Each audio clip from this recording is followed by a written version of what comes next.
Shanks was saved by Monkey D. Dragon on God Valley, and this reveal makes so much sense when you look back at this flashback, the series, and even Luffy's journey overall. It really makes me wonder if Shanks knew about this, and if he does, what that could mean for the entire series as a whole now, him and Dragon having a relationship. Because Oda has framed both Shanks and Dragon as these massive players in the big endgame of the story, and I really think I finally figured out why. And it's all thanks to Shanks, the child of destiny, possibly being half D-Clan, half Celestial Dragon. And I think it's time to talk about my favorite red-haired boy. Alright, so we've known that Shanks was a Celestial Dragon for a little bit now, right? That was softly confirmed in Film Red and then outright locked in during chapter 1138. But what I was not ready for was the possibility that Shanks is both half D-Clan, half Celestial Dragon, and if that doesn't make sense right away, no worries dude, I'll break it down for you. These things do get lost a little bit when so much happens in a bunch of chapters at the same time, which has definitely been true. You of course know that chapter 1159 just confirmed a few massive things that shake up the entire One Piece world, like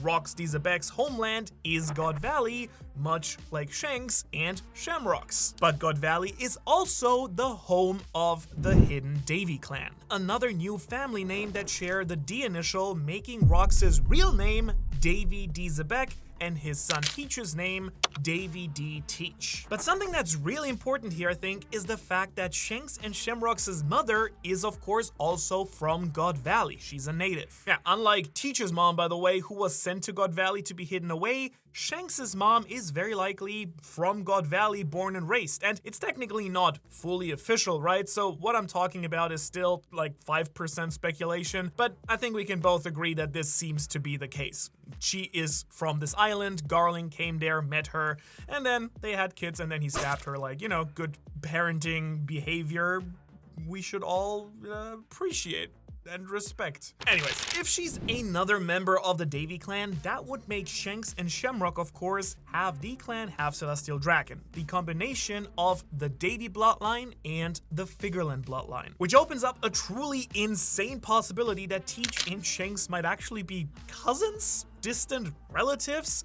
But at the very least, they're possibly blood-related, descendants of the same legendary pirate, Davy D. Jones. Now, speaking of Davy Jones, maybe we should really quickly talk about who that might be and how it would tie into Shanks, right? Why that even matters. And of course, you probably know I've been talking about it a lot recently, so I'll just try to sum it up real quick here, and then you can go check out the other videos after if you're interested to understand the full thing. But in my mind, Davy Jones is one of two people. Either he's the sea god or he is Joy Boy. If he's the sea god from the mural and everything, sick. That's awesome. His connection to Shanks, Teach, and Zebek would come in the form of that unbridged rage that the Harley talks about, because the text says that the sea god raged during the Second World when the sun god was defeated, and maybe the meeting that the Third World talks about is actually the connection of Shanks or Teach with Luffy, the descendant of the sea god and the inheritor of Joy Boy's will,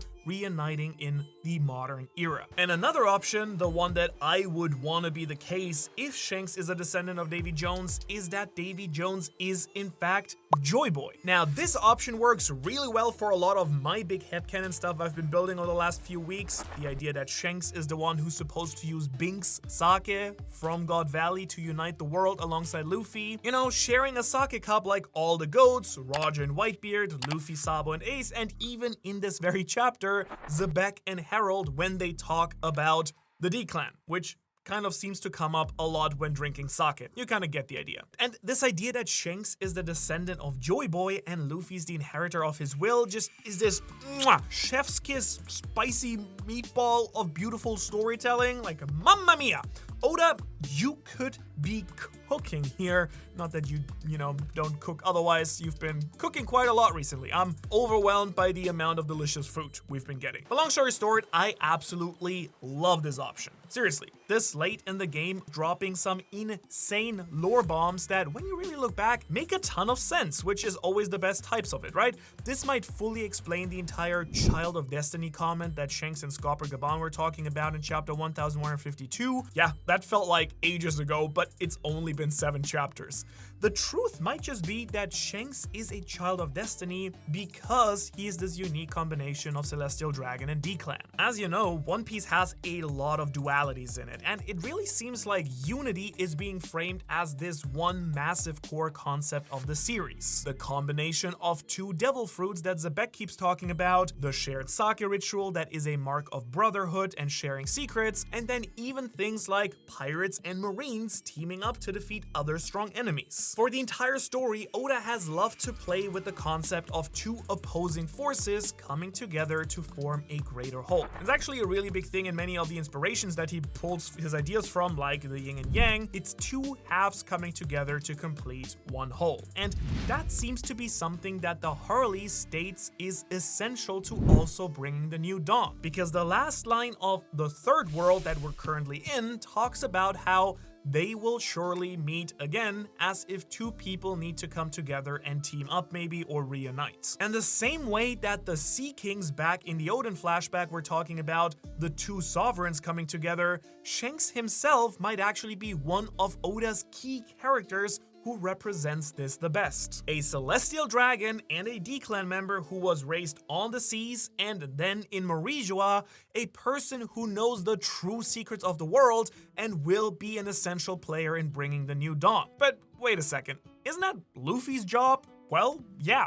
I mean, probably, but that doesn't mean that he won't have some help from another hero, his hero, Shanks, right? After all, Luffy's real goal is surpassing Shanks and proving that he's a great pirate. So they're just bound to connect at least one more time, I think, before the series ends. They might be the 2 people who actually need to unite to save everything. The hero of the Davy clan and the hero of the Monkey clan, if Monkey is even Luffy's real name at this point. I feel like there's like a 50-50 chance that Monkey isn't even a real name either. We'll see. Anyways, 2 people that might be half Celestial Dragon, half D-Clan. Wait, what? Well, yeah, I mean, just stew on that for just a second. It's gonna make sense by the end of this video. Just keep it in mind, right? Trust me, you'll see exactly why Shanks and Luffy might share more similarities than we ever thought based on this reveal from 1159. And well, actually, since we're talking about Shanks and the Monkey Clan, something truly monumental happened in chapter 1159 that ties these 2 bloodlines together even closer than I ever imagined. Because not only did we finally get to see Dragon, the Marine, in action at God Valley. Yes, I've been waiting for this one. But we also found out that he was the one who apparently saved Shanks and Shamrock, I guess, on God Valley. What the hell, Oda? This was not the lore bomb I was prepared for this chapter.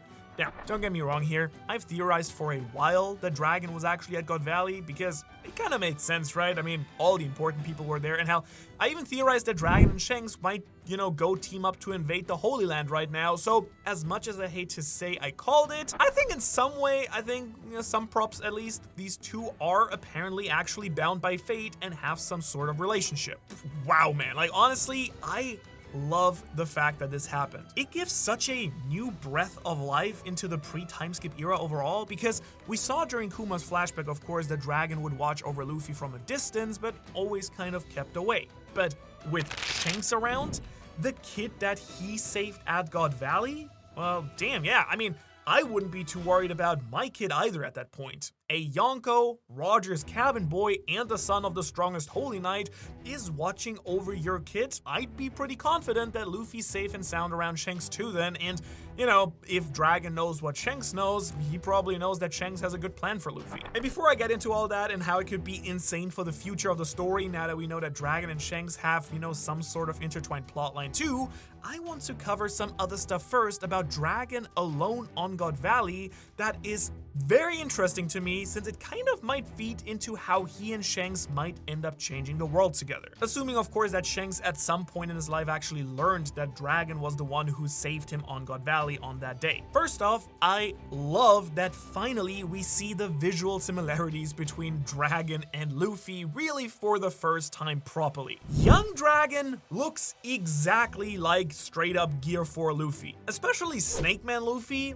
look at that, like these 2 are twinsies. That's a really cool way to draw him, honestly. Great call there by Oda. Props where props are due. I mean, Dragon always a badass looking guy, but I love his young version, and again how it all ties into the family thing. And also thanks for really clearing all of that up. Also, did you notice that he's got the same symbol on his armband that's now tattooed on his face? That's a pretty sick detail. I really need to break that thing down and truly figure out what that is once and for all, since it's been growing more and more important somehow with each passing chapter. But also, am I wrong to think that God Valley is pretty much now soft confirmed to be the place that Dragon left the Marines and turned into a freedom fighter, since we already see him doubting his place and orders as a Marine that he's been getting? To be fair, the orders are basically keep the civilians from escaping so we can kill them all, so, I mean, you know, I would probably be like, what are we doing here right now? As well, if that was me in that position. Now, my personal guess is that saving Shanks and seeing everything unfold is gonna be the final nail in his Marine coffin. Something that he might even need to look past when he eventually teams back up with them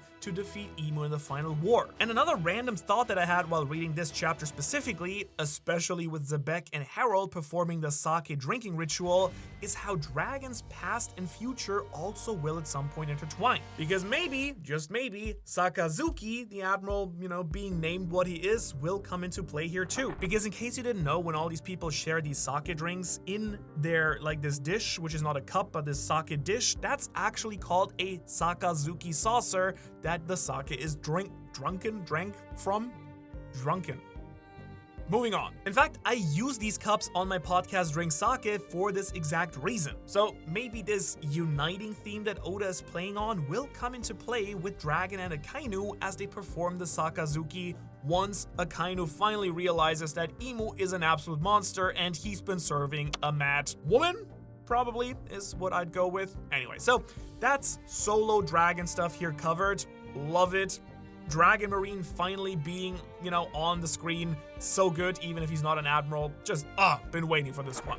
Now though, let's reconnect this back to Shanks. Because clearly he did save that kid alone, or at least he wasn't able to save Shamrock fully at some point, right? Because he ended up in the Holy Land. I guess actually we don't know that one just yet. There's totally a world where Shamrock also escaped God Valley and then just ended up staying in the Holy Land after he returned while, Shanks came back down. But I personally think the most logical conclusion I can come to is that Dragon, a 17-year-old Marine at this point, just trying his best, was only able to save Shanks, not his twin brother. And this is actually getting me super amped up for more of the God Valley conflict now, because we might actually see Dragon versus Garling on the island, right? There's absolutely no way I can see Dragon winning this unless he is beyond broken even at this age, but maybe this is why Dragon respects the Holy Knights so much in the modern era. He knows they are insanely powerful since he's already fought one before. I've kind of been thinking that Dragon would end up facing off against Garling in the final war anyways, and I do feel like God Valley is setting this now up more and more, especially with the Shanks and family stuff, Dragon seeing his stabbed wife and everything. And I'm gonna call it out now. I think the most logical course of events is that Dragon quits the Marines after seeing what Garling does on God Valley. Killing the mother of his children, trying to force Shaki to be his wife, and the lengths that Dragon probably had to go to save Garling's kids from, Garling. Now, in the modern era, Dragon is much stronger and probably one of the strongest characters in the entire show, and is probably gonna give Garling the whooping that he really deserves at the end. I mean, that potential fight is growing increasingly more and more hype with time, using a power that he might have even stolen from Garling while saving Shanks. Yeah, that's right. We haven't seen young Dragon use any devil fruit just yet. He's just out there shooting tranquilizing darts at people, so my guess is that his fruit might also actually be one of the prizes from the God Valley chests, and he may have even eaten it and then used those wind or storm powers of his to whisk Shanks away from Garling before getting knocked out or escaping, or I don't know, maybe again, he's already super strong and it's Garling who kind of got away. And be honest with me here, how crazy would it be if Oda legitimately reveals that Shanks was found in the same chest that Dragon's devil fruit is from, and he switched the two? It would be an awesome cool detail and could explain why only Shanks was able to escape, since there was only room for one kid, because he ate one fruit. That or Garling may have already stolen Shamrock back from Dragon by the time he's able to get Shanks out. Also, it would make sense that Roger would get Shanks, right? Because they would probably try to get their hands on some of these super broken devil fruits too. And if they didn't have time to properly check, they might have just grabbed this chest, taken it with them, and then, you know, when they were to open it, they're like, oh, which of the crazy fruits did we get? Ah, it's baby Shanks. Way better. But also, if Dragon does face off with Garling, how does he survive, right? Like, there's straight up no way that Garling wouldn't just kill Dragon for opposing him. Well, I think that dear old daddy Garp might show up right on time to ensure that his kid makes it out alive. Because I don't think that Garling's gonna try and kill Dragon if Garp has already made landfall on the island, so maybe Garp also knows that Dragon saves Shanks, and that's why Garp never caused any problems with Shanks being around Luffy. He may hate pirates, but he might also know how much his son risked to save Shanks from his father, and know that Shanks isn't an evil person. And in case you doubt that, just remember that Garp's teaching philosophy that he then instilled in Kobe and Helmeppo instead of Luffy and the other recruits is that you should save the baby. In chapter 1088, Garp literally says that you should sacrifice the lives of the older for the younger generation. And this was obviously used to show that he would give himself up to save Kobe, but maybe he adopted this philosophy after seeing his own son put his life on the line to save baby Shanks. Who knows, Garp actually may have been the one to help get Shanks to Roger. Wouldn't that be sick? I mean, that would definitely add another deep and fun layer to Roger giving Ace to Garp, a sort of, hey, I raised Shanks to save him, how about you raise my kid to save him? That could be some top tier Goda foreshadowing out there. But okay, alright, I think this is a good point to move on, so that's the past taken care of. What about the modern era? You know, what could this newly discovered connection between Shanks and Dragon be setting up for now once we leave the flashback? Well, for obvious reasons, I think there's a really high likelihood that Dragon is going to be a massive player in the endgame of the series. And considering that his true powers are likely getting revealed after Zebek's, Oda is clearly saving Dragon for the moment that everything matters most. And I think one great way this could potentially manifest in the story, a way that would give Shanks a big advantage in the endgame too, is the idea that Dragon is actually the man marked by flames. The man guarding the final road poneglyph. And here's why I think that. One, the face marking here is totally a good thing to confuse or actually just be a scar. He might just be marked by the flames of vengeance or retribution, or, you know, eventually face off with the Holy Knights again and get burned. After all, we do know that Shamrock got some shadowy fire powers, and the Holy Knights seem to draw from Imu's dark flames too, so I don't know, maybe Garling's got some evil firepower in the tank that eventually burns Dragon later down the line. Also, since we know that Dragon doesn't have his tattoo until after the Ohara incident. The other big thing is the whirlpools and the black ship that Lafitte and Blackbeard talk about in chapter 1081. Lafitte thinks it's a devil fruit power that lets the man marked by flames sink ships around him, and that lines up with the wind or storm powers that Dragon seems to possess later in life too. There's also this line from Shiryu that implies he may be or may have been a member of the world government, which would also line up with Dragon's backstory. And of course,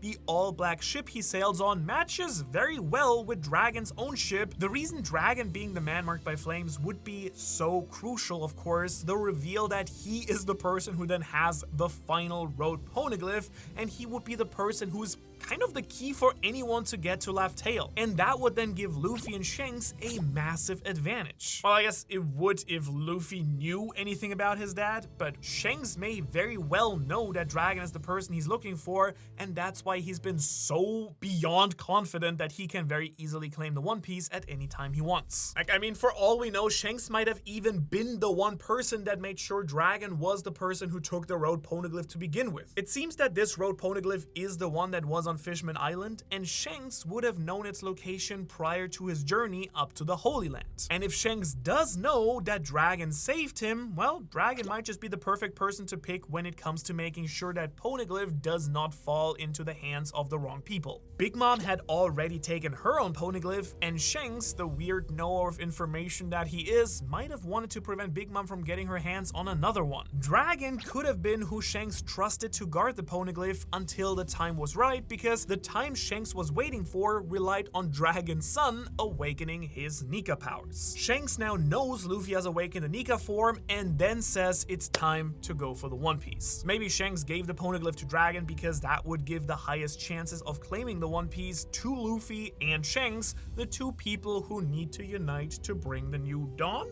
Huh?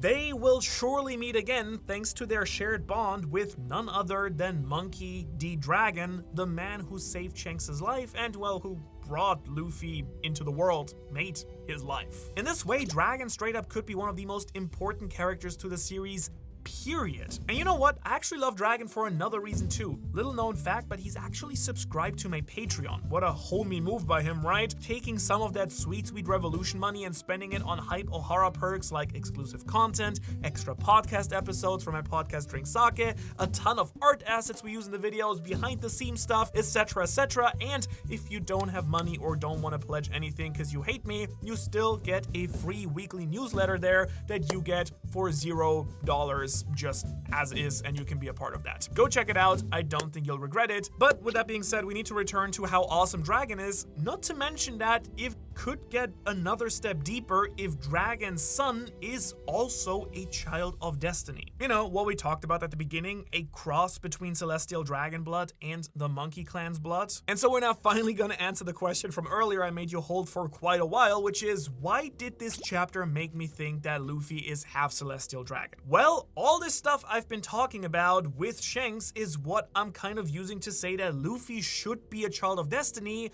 but his father is the person who makes me think that Luffy is a child of destiny almost without any doubt. And that's because Garling's choice in women seems very specific, I hope you agree. Like, he happily killed Shanks' mom because she wasn't fit to be his wife, but he was also more than fine with her being the mother of his kids. Actually, I'd go as far as to say that in a weird way, it almost feels like he wanted his kids to be half Davy with how the reveals panned out, right? That's why I truly think that Shanks is a member of the D-Clan. Garling may have chosen a woman from the D-Clan for some particular reason, like maybe they have insane strength or some other special power we haven't seen yet, but he then chose a different person to be his real wife. Someone that he thinks is fit to be his. Shaki of the Kuja tribe. I mean, we actually got confirmation this time around that Shaki's role as the main prize of God Valley was something that Garling really wanted. He specifically wanted Shaki over anything or anyone else that would be, you know, a prize during the hunting game. Question is,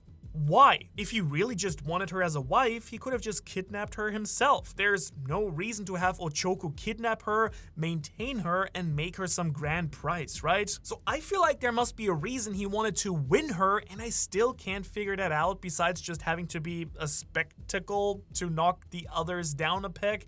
Maybe that's just it. And to be fair, the logical option is that she's just the most beautiful woman in the world. I mean, Oda drew him and Summers with a heart around their text box. So yeah, I'm not just ignoring the idea that everyone's got it hard on for Bombshell Shakuyaku, but I don't know. Garling seems to despise pirates and the people from the seas, right? Every time he talks about them, it's in disgust, as if they're like true filth in his eyes. Does it sound like someone who would want to marry the pirate empress as his bride? I mean, not really, but what if they're actually a clan of celestial dragons? Now, I went into all of this in a lot of detail in my Shaki video here, but to kind of sum it up for you, there are a ton of connections between the Kuja, Imu, and the Holy Land. Imu's obsessed with Lily, who happens to just conveniently share a name with the island Amazon Lily. Also conveniently, Lily is not just used by any of the Kuja tribe, who all have flower names. And where does Imu always hang out? Oh, in the flower room. Also, if Imu is connected to or literally the same person as the Earth God from the Harley, what did they use to defeat Nika? That's right, a giant hellflame serpent. And also we know that the Eve tree is under the Holy Land. And we also know that in the Bible, a snake is who tempts Eve to eat the devil fruit and gets them kicked out of the Garden of Eden. All in all, there's tons more that makes me very confident that the Kuja are members of the world government who left before, after, or during the Void Century, and Garling wanting a Kuja woman to be his wife is just kind of the cherry on top here. And this really feels like the case to me because we know that Imu does not take kindly to people leaving the world government based on how Cobra talks about Lily's disappearance during the reverie. This could be the rationale for why the Kuja have been punished, kidnapped, enslaved, threatened, etc., despite their status as celestial dragons. And thinking about it, honestly, this would actually make it incredibly screwed up and give them a real reason for branding Boa with the mark of the celestial dragons too, as it would then carry this meaning of like, this is who you actually are, which would be really messed up if that were to be the case. But now that we have the Kuja stuff also covered, let's run it all back. How does all this what we talked about tie into Shanks, Garling, Luffy, and Dragon? The world's been saying it, and I'll double down on it for this theory. I think there is a really good chance that Dragon's wife and Luffy's mother is Tritoma, the Kuja leader before Boa Hancock, and their ages do just line up very nicely. Tritoma looks like and even gives off some Luffy vibes, and now there's even a reason for her to have met Dragon. That one anime line that Buggy tosses out about Rayleigh maybe being Luffy's uncle, while not being canon material technically, might have actually just been right on the money. Tritoma being a Kuja and Rayleigh shacking up with Shaki literally might make Rayleigh somehow related to Luffy through family. That would just be a very fun little bit from Oda to throw into the anime, but what really matters is that Tritoma could have sailed to God Valley, of course, to save Shaki, or even just to assist Gloriosa in doing so, and Tritoma could have met Dragon on the island. God Valley might not just be the place where Dragon saved Shanks, it could be where he then had his meet cute with Luffy's mom. And honestly, the way that Oda has been tying everything and anything in the story at this point to God Valley, this would just be another apple in the basket of epic lore drops surrounding this mythical island that now seems to be gone. And so if the Kuja are actually part Celestial Dragon and Dragon is a D-Clan member, Luffy would be half D, half Celestial Dragon, just like Shanks. Shanks' origin story, him being a child of destiny, and his role in One Piece overall could truly all just be another way for Oda to showcase the true status of Luffy in the world and his importance. Luffy might just be the person that Garling was hoping Shanks and Shamrock might be. But there's even more nuance to this as well, because I'm kind of starting to feel somewhat confident in this idea when you go back and look at everything Shanks says and does really throughout the series. Shanks' whole plan is something that I've been trying to unravel for many years, and this God Valley stuff might have made a lot of it very crystal clear. Think about it. Shanks learns of his true heritage and eventually goes back up to the Holy Land. Apparently he was up there for quite some time and eventually even met Harold, as confirmed by chapter 1152. But in that very same chapter, Shanks then says that he went to Elbaf specifically to meet with Harold because Shanks found something out about him and Elbaf up in the Holy Land, and on the same page where Shanks revealed why he went to Elbaf, Harold is then killed and someone steals the treasure of the country. I think that Shanks tried to warn Harold of his own murder and ensure the safety of the treasure of Elbaf, the Nika fruit, right? This explains why the world government wanted Elbaf and wanted the giant on their side. The sun god's power was there for many years, and Shanks' goal seems to always have been tied directly to that damn fruit. Now, I still don't know if it's because he thought he was supposed to eat it or he was trying to feed it to Ace, but I'm fairly certain at this point that Shanks' entire plan revolved around awakening the Nika fruit. His captain, Roger, was too early because they hadn't found the Nika fruit yet, but Shanks did, and his little disciple Luffy was the one who aided, someone who very well could be a child of destiny just like him. So Shanks then goes on to ensure that Luffy's got everything he needs to succeed and leaves it up to fate. Luffy would still need to grow, develop, and become powerful, collecting all of the poneglyphs so that one day they'd be able to reunite on Laugh Tale or during the final war, defeating Imu once and for all. That would then be the true goal of the Davy clan, it seems, at least according to Zebek's goals, that they want to take the Holy Land. Teach is plotting it right now, Shanks seems to be leading his own charge for it, and so is Dragon. But the person who will save everyone and pull through with it, that's gonna be Luffy, the warrior of liberation, the champion of the Monkey Clan, and possibly even the Kuja tribe. Oh, you're still not convinced of that one just yet? Well, that's fair, but I promise it's got way bigger legs than you previously thought, and Shaki being the apples of everyone's eyes, even the Celestial Dragons, makes me even more convinced of that. So if you want to learn everything that has made me come to this conclusion and why I think it's on strong legs, check out this video right here. Otherwise, Shanks for watching. Shanks so much to all our fantastic Patreon members. Go check that out. And I'll see you on Thursday for a full-on breakdown of God Valley so far.